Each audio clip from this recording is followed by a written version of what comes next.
Hello, in front of me I've got Oppo A54s. In this video I'll show you how to find and manage display settings.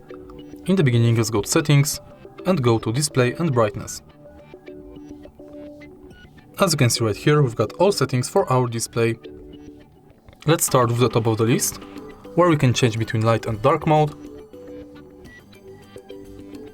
And we can enable auto switch. Then we can manually change brightness level of the display and enable or disable auto brightness.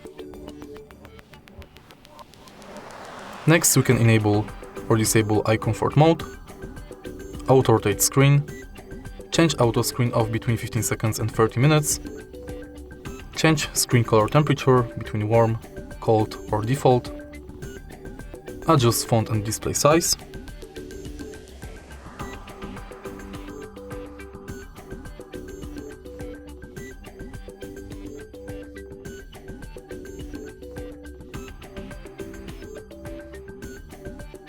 and in more, we can manage screen display for front camera display by app